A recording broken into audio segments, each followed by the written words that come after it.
Okay, so you want to own a gym. You find a building, you fill it with treadmills and weights, and you watch the memberships roll in. That's the plan in your head. And honestly, it's not a bad plan. You picture it: a clean floor, good lighting, people showing up before work, that little rush of energy when the room is full. You're not just selling workouts, you're selling health, discipline, a better version of somebody's life. And every one of those people is paying you month after month, whether it rains or shines. It looks like one of the simplest businesses in the world. Here's the problem: a gym is not really a fitness business. It is a subscription business that happens to have dumbbells in it. And the moment you understand that, everything about how it makes money and how it loses money starts to make sense. You are not selling exercise. You are selling a monthly charge that most people forget to cancel. The equipment on the floor isn't the product, it's the set dressing. The real product is a number that comes out of a bank account on the first of every month, quietly, in the background, whether anybody walks through the door or not. So forget the treadmills for a minute. Let's look at the machine underneath. First thing to know, there isn't one kind of gym. There are several, and each one is a completely different business wearing the same gym costume. At the bottom, you've got the budget gyms. Think $10 to $30 a month, huge buildings, thousands of members. They win by cramming in enormous numbers of people who pay a little. Above that, the standard commercial gym, the mid-range place with $40 to $90 memberships, some classes, a bit of everything. Then the boutique studios, the spin studio, the CrossFit box, the Pilates place, where a smaller crowd pays $150 to $250 a month for a specific experience and a community. At the top, luxury clubs and one-on-one personal training, where a handful of people pay a lot, and the whole thing feels more like a private club than a gym. Here's the thing to notice: every one of those is answering the same single question. Do you make your money from a huge number of people paying a little, or a small number of people paying a lot? Pick wrong for your location, and no amount of clean towels will save you. Now, let's open the doors. You think the expensive part is the equipment. It isn't, but let's start with the equipment anyway, because even that is bigger than you think. A commercial treadmill, a real one built to run 12 hours a day, costs $2,000 to $8,000.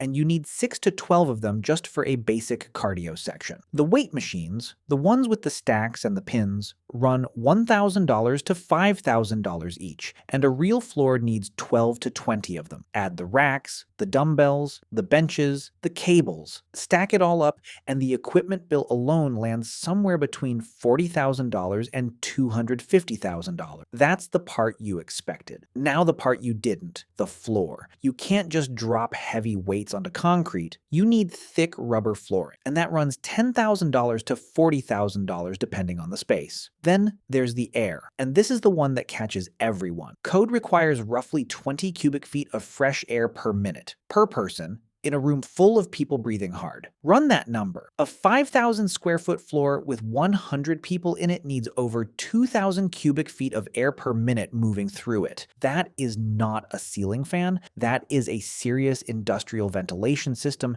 and installing one can cost tens of thousands of dollars before you've sold a single membership. Add the deposit, the build-out, the permits, the signage. And even a modest gym needs somewhere between $300,000 and over $1 million just to unlock the front door, the fork you'll actually face. Somewhere in there, you hit a real decision with no free answer. Do you buy the equipment or lease it? Buy it and you drain your cash right when you need it most, but you own an asset and there's no monthly bill hanging over you. Lease it and you keep your cash free and your gear stays current. But you're paying around 8% a year in financing, and those payments follow you even if the gym closes. Neither one is wrong, but whichever you pick, you've just locked in a fixed cost that shows up every single month, whether or not anybody walks through that door. Now we get to the part that actually explains everything else. Picture two members. Both pay you $50 a month. The first one comes in 5 times a week, showers, uses the towels, sweats on every machine, wears down your equipment, takes up space. The second one signs up in January, comes twice, and then never comes back. But they keep paying month after month. Which member is more valuable to you? It's the second one. It's not even close. Let's slow down and think about why. The first member costs you money every time they show up. Hot water, wear and tear, cleaning, crowding that pushes other people out. The second member costs you almost nothing. No hot water, no towel, no wear on the equipment, no crowding. Same $50. Pure profit. Now here's the number that matters. Depending on which study you look at, somewhere around half of gym members barely use their membership, and a large share basically never show up at all. 2 out of 3 members at many gyms rarely walk in. Read that again. Most of the people paying you are not using the thing they're paying for. This person even has a name in the business. The industry quietly calls them the ghost member, a customer whose cost to serve is close to zero. And here's the uncomfortable truth. A gym isn't really designed to get everyone fit. It's designed to sign up far more people than the building could ever hold, and quietly count on most of them not coming. If every single member actually showed up on the same Monday night, the place would be a fire hazard. It would be chaos. This is not an accident. It is the business model. So you've opened. Members are paying. Now let's talk about the slow leaks. The small costs nobody warns you about that quietly eat the exact profit you were counting on. Here's one almost nobody sees coming, and it has nothing to do with dumbbells. It's the music, that playlist pumping through your speakers. You don't automatically have the right to play it in public. There are organizations, ASCAP, BMI, and a couple of others, that collect fees on behalf of songwriters, and they send real people out to check whether businesses are paying. Skip those fees, and copyright law lets them come after you for up to $150,000 per song for willful use. Your workout playlist could, on paper, cost you more than your squat racks. Then there's the boring stuff that adds up. Card processing fees skim a few % off every single payment. Insurance, cleaning supplies, and staff. Broken machines that always seem to break at the worst time. None of these are dramatic on their own. Stacked month after month, they quietly eat the margin. And there's a rhythm to your money you have to respect. Roughly 12% of all the signups a gym gets in an entire year land in the single month of January. 1 month, that's the New Year's flood. It feels amazing. The money pours in, the floor is packed, you feel like a genius. But watch what happens next. Around half of those new members drift away within 6 months, and by summer, most of the resolution crowd is gone. February is actually the highest risk month, when the flood dries up and reality sets in. The owners who get wiped out are the ones who spent the January windfall as if it were normal. The ones who survive quietly set a big chunk of it aside, and treat it like what it is. One good month propping up a lean spring. So why does this all work? Why do so many people keep paying for a thing they've stopped using? Part of it is simple optimism. When you sign up, you're not buying the gym you'll actually use. You're buying the gym you imagine using. The disciplined future version of yourself who goes 4 times a week. That version feels real on January 1st. Part of it is something economists call a commitment device. You pay in advance on purpose, hoping the sting of wasting money will force you to show up. It's a bet on your future willpower. The gym is very happy to take that bet. And part of it is pure inertia. Canceling means finding the form, or making the call, or going in person during staffed hours. It's mildly annoying, so you put it off. And "I'll cancel next month" is the most profitable sentence in the whole industry. None of this is decoration. The hard-to-cancel setups, the auto-renewals, the paperwork, a lot of it is designed to sit right on top of your good intentions. Regulators have noticed. Back in 2024, the Federal Trade Commission, the US Consumer Protection Agency, passed a rule everyone called click to cancel. The idea was simple. Quitting should be as easy as joining. But in July 2025, a federal appeals court threw the rule out on a technicality, days before it took effect, so it never actually kicked in. As of July 2026, there's no click-to-cancel law in force. The FTC reopened the whole process in early 2026 and is gathering public comments, but nothing new has passed yet. Sit with that. An entire industry spent real money fighting a rule that basically said, let people quit easily. That tells you exactly how much your difficulty quitting is worth to them. Now, you might be thinking, fine, but the big chains have this figured out. They don't. Meet Bally Total Fitness. At its peak, Bally was one of the largest gym chains in America. Hundreds of clubs, millions of members, a household name. On paper, the model looked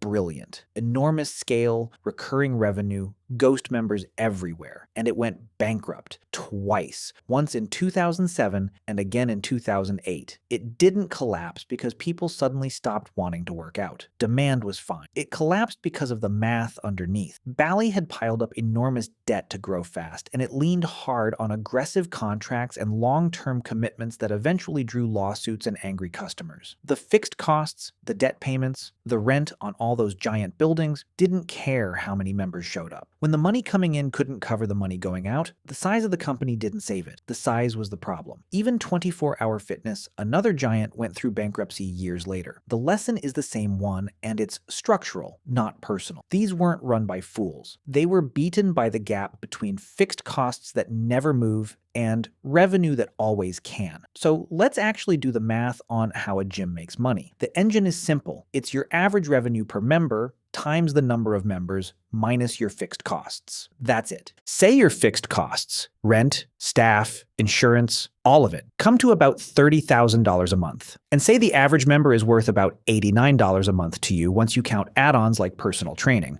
Divide $30,000 by $89, and you get roughly 337 members. That's your break-even line. Below 337 paying members, you lose money every month. Above it, each new member is almost pure profit. Sounds easy. Here's the catch. Members leak out constantly. A typical gym loses 30 to 40% of its members every year. Let me show you what that actually means, because a percentage doesn't land. Say you've got 500 members and you lose 5% of them every month. That means you have to sign up around 300 brand new members a year just to end the year exactly where you started. 300 people just to stand still. That's not growth. That's running in place.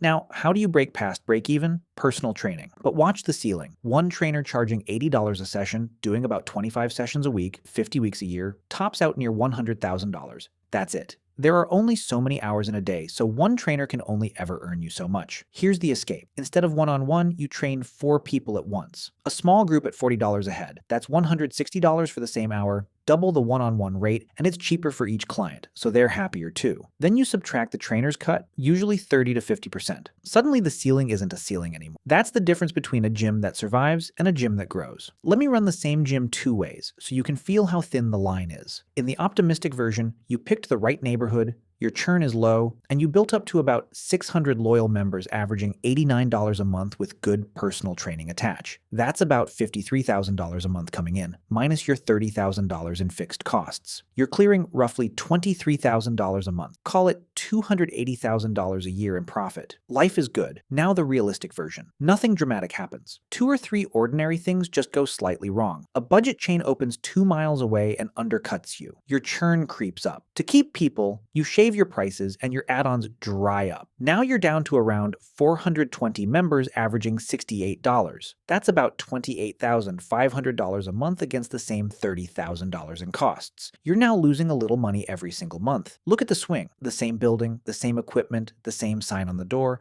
The difference between those 2 years is around $250,000. And here's the eerie part. Almost none of it shows up as a dramatic, visible event. At 420 members, your parking lot at 6 p.m. still looks full. The floor still looks busy. From the outside, a gym quietly dying looks almost exactly like a gym that's thriving. So should you actually open a gym? You can. People do, and some do very well. But go in with your eyes open. Don't fall in love with the equipment or the community photos or the idea of selling health. Fall in love with the numbers, because the numbers are the business. Because here's the thing, it was never about. It was never about how many people you can get to show up. It was about how many people will keep paying you long after they've stopped. A gym doesn't survive on the members who use it. It survives on the ones who don't. And the day you understand that is the day you finally understand the gym.